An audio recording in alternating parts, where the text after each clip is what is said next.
Hezbollah और Israel की युद्ध के बीच जब से ईरान ने एंट्री ली तब से ये जंग और भी गहरा हो गया।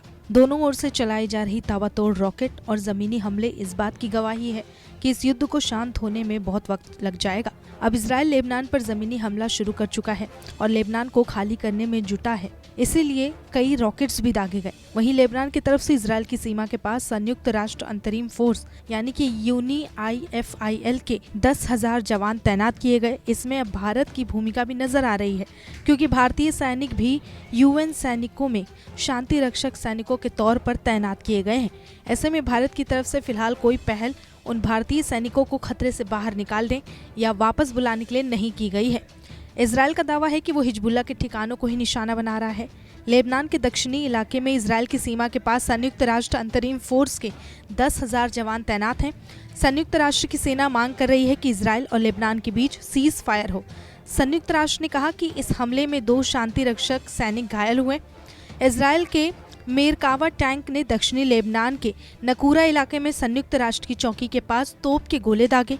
बताया जा रहा है कि घायल सैनिकों को हल्की चोट आई है।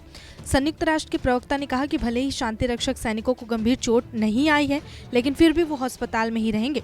बताया जा रहा है कि ये घायल इंडोनेशियाई सैनिक अभी हॉस्पिटल में ही हैं। इंडोनेशिया के काफ़ी सैनिक इस समय दक्षिणी लेबनान में संयुक्त राष्ट्र की शांति रक्षक सेना में शामिल हैं। इंडोनेशिया के राजदूत ने इजराइल को जमकर फटकार लगाई।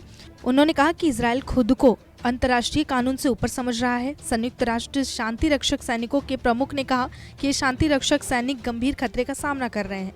संयुक्त राष्ट्र शांति रक्षक सेना के प्रमुख ने कहा कि रविवार को 300 सैनिकों को दूसरी जगह पर तैनात करना पड़ा।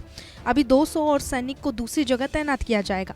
उन्होंने आगे कहा कि संयुक्त राष्ट्र शांति रक्षक सैनिकों की सुरक्षा अब खतरे में पड़ रही है। इजराइल के इस हमले पर अब तक भारत का कोई बयान सामने नहीं आया। इससे पहले भारत ने कहा था कि तनाव के बाद भी भारतीय सैनिक लेबनान में मौजूद रहेंगे। बताया जा रहा है कि कुल 900 भारतीय सैनिक लेबनान के इस दक्षिण इलाके में मौजूद हैं।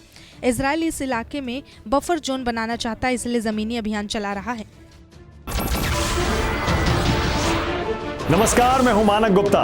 अगर आपको हमारा ये वीडियो पसंद आया हो तो इसे लाइक और शेयर जरूर करें, और हाँ, हमें सब्सक्राइब और फॉलो करना ना भूलें, ताकि आप देश और दुनिया की कोई खबर मिस ना करें। तो जुड़े रहिए हमारे साथ और देखते रहिए न्यूज़ 24।